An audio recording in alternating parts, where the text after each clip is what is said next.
Hola amigos parantos kumaha damangos, terima kasih buat kalian yang masih setia nontonin video-video alur cerita dari Gayakin Movie.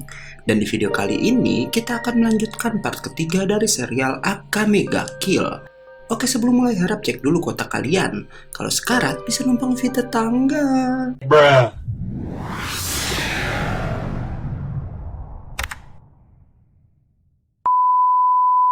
Setelah mengalahkan Zeng di part kemarin, kali ini si bos memerintahkan Sele untuk melatih Tatsumi. Sele melatih Tatsumi berenang menggunakan baju besi yang katanya itu untuk melatih kedisiplinannya. Sele bilang karena ia tak diberikan tugas apapun oleh si bos, makanya ia bisa lebih fokus melatih Tatsumi. Ternyata Sele adalah gadis ceroboh yang tak pernah benar melakukan apapun. Tatsumi bertanya tentang masa lalu Sele dan ia pun menceritakan kalau sejak dulu kecerobohannya itu membuatnya selalu tak fokus melakukan apapun sampai-sampai ia selalu menjadi bahan ejekan orang lain. Tapi ada satu gadis yang mau berteman dengan Sele tanpa pernah mengejeknya. Sampai suatu hari saat Sele bermain di rumah gadis itu, datang seorang pria mantan gadis tersebut yang langsung mencekiknya karena tak terima cintanya telah diputuskan. Sele yang melihat temannya dalam bahaya meraih pisau dan membunuh pria tersebut, tapi anehnya saat membunuh itu, pikiran Sele menjadi fokus dan tenang. Tapi teman Sele meninggalkannya sejak kejadian tersebut. Keesokan harinya Sele didatangi teman pria itu untuk balas dendam. Mereka berniat membunuh Sele sesaat setelah membunuh keluarganya. Tapi lagi-lagi pikiran Sele menjadi tenang dan bisa membunuh mereka satu persatu. Karena bakat membunuhnya itu, Sele pun akhirnya direkrut oleh pasukan revolusi dan menjadi pembunuh untuk Night Ride. Selesai latihan, si bos memberikan senjata kerajaan milik Zeng untuk Tatsumi. Tatsumi yang senang lalu mencoba senjata tersebut dan berhasil mengeluarkan kemampuan lain yang bisa melihat tembus pandang nih guys. Tapi itu hanya bertahan sebentar dan membuatnya kelelahan. Yang kata si bos, itu tandanya Tatsumi tak cocok dengan senjata tersebut. Maka dari itu, ia pun memutuskan untuk mengirim senjata kerajaannya ke pasukan revolusi untuk diteliti. Si bos pun memberitahu jika kelompok mereka selain bertugas membunuh juga bertugas untuk mengumpulkan senjata kerajaan agar bisa membuat pasukan revolusi menjadi lebih kuat. Tatsumi bertanya senjata kerajaan apa yang paling kuat. Si bos bilang itu tergantung pada penggunaannya. Tapi kalau harus memilih, si bos akan memilih senjata kerajaan yang bisa mengontrol es. Ia lalu bercerita tentang pejuang dari ras utara bernama Numa Seika yang selalu melawan kerajaan dan belum terkalahkan. Tapi saat ini Seika sedang berhadapan dengan seorang gadis yang dikirim kerajaan untuk mengalahkannya. Dan ternyata gadis bernama Esdirt itu bisa menaklukkan ras utara dengan begitu mudah, bahkan ia memperlakukan Seika seperti seekor anjing dan kemudian membunuhnya. Sementara di kerajaan sedang terjadi kehebohan karena dua jenderal mereka memilih berkhianat dan bergabung dengan pasukan revolusi. Tapi si Perdana Menteri tak mengkhawatirkan itu karena ia lebih terganggu dengan pergerakan Night Raid yang telah membunuh orang-orangnya. Si Perdana Menteri pun lalu memerintahkan untuk memanggil Esdet agar segera kembali ke kerajaan. Di lain sisi kota, Leone mengajak Tatsumi berjalan-jalan.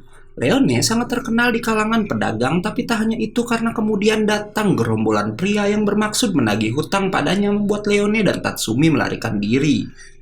Tatsumi pun terpisah dari Leone, beruntung ada seorang polisi kerajaan bernama Seryu yang datang untuk menolong Tatsumi. Seryu mempunyai senjata kerajaan berbentuk anjing yang ia beri nama Choro. Gadis itu pun lalu membawa Tatsumi ke tempat awal ketika ia datang bersama Leone. Mereka pun berpisah dan ternyata si Seryu sedang mencari Night Raid untuk membalas dendam kematian Orge yang ia anggap sebagai gurunya, tanpa ia tahu kalau Tatsumi lah yang sudah membunuh pria itu. Setelah menemukan Leone, mereka berdua mendatangi sebuah distrik tempat enak-enak karena di sana ada seorang pengelola tempat yang menggunakan obat-obatan terlarang pada gadis-gadis pekerjanya. Bukan hanya itu, ia tak segan membunuh gadis yang kecanduan obat terlalu parah dan mencari penggantinya di daerah kumuh membuat Leone yang melihat itu sangat marah. Tatsumi dan Leone pun menjalankan misi mereka dan langsung menjatuhkan para pengawal.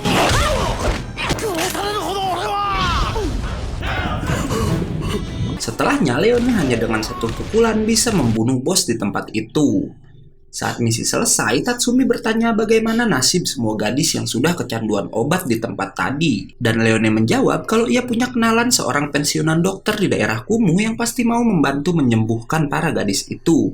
Leone pun lalu mengkhawatirkan anggota lain yang sedang menjalankan misi juga. Karena kemudian scene berpindah pada Mine dan Sele yang berlari untuk menuju tempat misi, tapi kemudian mereka bertemu dengan Seryu yang langsung menyerang keduanya. Seryu mengetahui keduanya anggota Night dari poster buronan Sele. Mine langsung menembaki Seryu, tapi Choro ternyata bisa merubah ukuran tubuhnya dan melindungi gadis itu. Choro lalu menyerang Sele, tapi Sele bisa memotongnya dengan mudah. Ternyata Choro tak mati semudah itu karena bisa meregenerasi tubuhnya dan bersiap menyerang Sele dari belakang. Mine bilang jika senjata berbentuk makhluk hidup menyembunyikan tubuh aslinya di suatu tempat, dan untuk mengalahkannya mereka harus menghancurkan tubuh aslinya tersebut. Choro pun kembali menghujani Sele dengan pukulan. Karena terdesak, senjata pumpkin milik Mine pun bertambah daya serangannya dan dengan telak mengenai Choro. Tapi tentu si Choro bisa meregenerasi tubuhnya dengan cepat. Serangan Mine bisa mengalihkan perhatian dan membuat Sele maju ke hadapan Seryu. Seryu bisa menahan serangan Sele walau kemudian senjatanya terlepas dan ia mengorbankan lengannya untuk menahan serangan Sele. Kejutan kembali terjadi karena Seryu bisa memodifikasi tubuhnya menjadi senjata dan itu katanya adalah pemberian Orge. Tapi Sele bisa menahan tembakan Seryu dan kembali memutuskan lengannya. Seryu yang terdesak menyuruh Choro mengeluarkan kekuatan yang lebih hebat hingga si Choro bisa berubah wujud dan berhasil menangkap Mine, membuat Sele yang hampir bisa membunuh Seryu mengalihkan perhatiannya dan menolong temannya itu. Tapi karena lengah, Sele pun tertembak dari belakang dan kemudian Choro berhasil memutuskan tubuhnya. Mine sangat marah tapi kemudian datang para polisi kerajaan mengepungnya. Sele yang hampir mati pun masih bisa bergerak dan mengeluarkan cahaya dari senjatanya yang menyilaukan semua orang hingga Mine bisa meloloskan diri dari tempat itu atas permintaan Sele. Setelah Mine pergi, akhirnya Sele pun tewas di tangan Choro. Mine yang telah kembali ke markas memberi kabar kematian Sele membuat semua anggota Night terpukul. Tatsumi bertanya siapa yang telah membunuh Sele untuk membalas dendam. Tapi si bos bilang jika maju tanpa rencana hanya akan menambah jumlah mayat. Tatsumi tak mau mendengar kata-kata si bos hingga bulat memukulnya. Si bos pun kemudian berkata kalau mulai saat ini akan ada banyak kematian karena mereka pasti akan melawan pengguna senjata kerajaan lainnya. Sementara di tempat lain terlihat Esdet yang sudah sampai di ibu kota. Esdet menghadap pada Kaisar dan Perdana Menteri lalu menerima misi untuk menghancurkan Nightride. Kaisar Agung bilang Esdet akan mendapat apapun yang ia inginkan sebagai imbalannya, tapi si Esdet yang aneh bilang jika ia hanya ingin jatuh cinta. Karena itulah Kaisar akan mencarikan pasangan untuk Esdet setelah si Esdet mengirimkan kriteria laki-laki yang ia inginkan. Esdet pun lalu mengirim 3 bawahannya untuk menjalankan sebuah misi. Dan misi ketiga orang itu adalah membunuh seorang pejabat kerajaan yang berani melawan karena ingin membela rakyat. Mereka dengan mudahnya membunuh pria tua itu bersama putri dan semua pengawalnya. Dan setelahnya mereka menyebar sebuah selebaran atas perintah Perdana Menteri. Selebaran itu bergambar lambang Night untuk memfitnah mereka yang membunuh sang politisi. Kabar itu pun diketahui oleh bos Night. Ternyata anak buah Esdet sudah membunuh 4 pejabat yang pro kepada rakyat dan selalu meninggalkan selebaran setelah membunuh. Bulat bilang kalau mereka melakukan itu hanya untuk memancing Night untuk keluar.